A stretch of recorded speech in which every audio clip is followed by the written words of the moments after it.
Yan yung tumatagok-tok kapag umaandar na yung makina.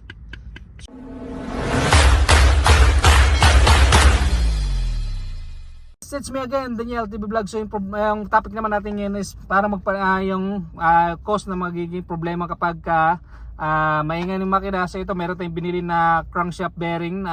Yung code nga po pala nito is 6305. So ito yung papalit natin sa ating Yamaha EZ. So kaya kung bago pa lang po kayo sa aking channel, baka naman pwede click saka subscribe na rin para lagi po kayong updated sa lahat ng video na i-upload ko. Libre lang po yan. Right, so meron tayo ditong crankshaft ng Yamaha EZ. So yung problema na ito is knocking.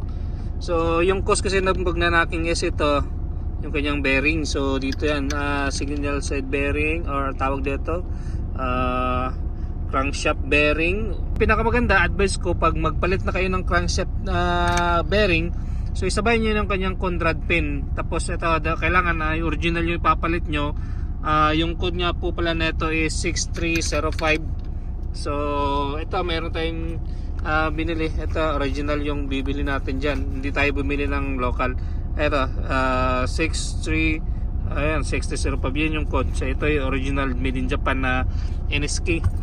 So yun lang, pag magpalit tayo ng crankshaft bearing, so sabay nyo na, ito yung dalawa, tapos ito naman yung Conrad pin, sabay nyo rin saka yung Conrad bearing. Sa Yamaha nga pala, magkaiba nga po pala yung presyo dito sa Conrad pin at saka Conrad bearing. So ito, nakabili din ako ng ng Conrad pin. So ito, yung presyo is original Yamaha is ito yung nasa 515. Ano, 515 yung bili ko. Yan. Tapos magkahiwalay kasi yung presyo ng pin saka yung sa bearing. So ito naman yung sa kanyang bearing. Ito, yan. So yung price naman ito is original pa rin Yamaha, ito 377 yung price. So ito yung papalitan natin. So kapag magpalit kayo, ito yung sabay talaga. Ito original. So bali tatlo. Saka kung may problema din yung yung piston pin, pero hindi bihira lang yung kasi yung pin yung sa piston pin. Mostly talaga is pinapalitan lang talaga dito. Ito lang, bearing saka crankshaft Conrad pen. So yun yung magkasabay kasi nasa loob to lahat Kung meron pa naman din, if in case na meron pa yung maingay, ito yung kinalas, at least ito nasa ibabaw kung magkakaroon din naman ng problema.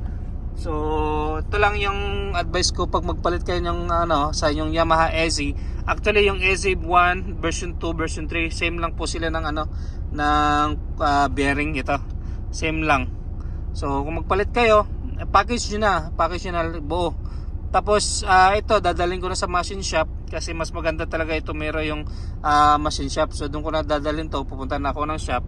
Pag tinanggal na to ng machinist, check nyo pa kung pwede pa siyang ibalik. Pero kung hindi na kaya, sabay nyo na, palitan nyo na lang kapag malalim na yung kanyang gas-gas. Huwag nyo nang ibalik para hindi hindi kayo magkakaroon ng back job. So ito nga pala yung tunog ng crankshaft niya. Tumunog na talaga siya. Yan. Yan yung tumatagok-tok kapag umaandar na yung makina. So okay lang naman siya, maingay, pero kailangan ng maagapan kapag ganito na yung tunog, kasi baka marami pang madadamage kapag tuloy-tuloy yung andar. Yan.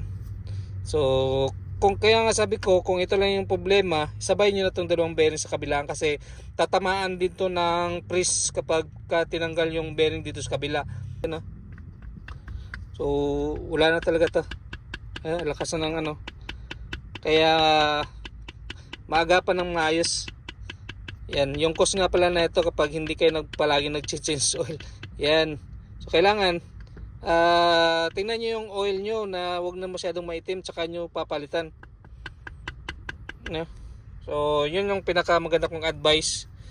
So yan, pupunta na tayo ngayong machine shop para papalitan na natin yung bago. Pag nagbaklas kayo, so i-package nyo na. Isang set na yung kakabit nyo para hindi pabalik-balik yung trabaho. Yun. Alright, ito napalitan ko na kasi ito yung kanyang pagtanggal ng kanyang Conrad. Ito yung damage. So ayan So ayan malalim na yung kanyang gas-gas. Yan. So, yung ginawa ko, pinalitan ko na rin. So, bahala na si customer dyan. Basta ando naman lahat ng resibo. Kompleto naman. Wala nang problema. At least papakita ko natin sa customer na hindi na talaga to kayang ibalik. Yan, so, ito na. Bago na rin yung kanyang Conrad. So, yung Conrad niya pala nito is nasa 1.3. Yan. So, bilangin natin mamaya kung nasa magkano. Okay. So, bago na yung Conrad connecting rod. Bago na rin yung kanyang bearing dito sa left and right, saka bago na rin yung kanyang Conrad pin saka Conrad bearing. So wala na siyang ingay. Ito na yung bagong palit na natin ng Conrad. So pinalitan na rin natin yung Conrad connecting rod kasi hindi na kaya, malalim na rin yung gas-gas. Tapos yung pinalitan natin dito is yung kanyang Conrad pin, Conrad bearing, tapos dalawang crankshaft bearing. So ito na ngayon yung performance niya. So wala na yung parang lagitik. Okay. So yun lang. So package na talaga, isang set na kasi hindi na kayang ibalik yung kanyang yung kanyang Conrad connecting rod. So yan lang po, pinackage ko na. It's my life.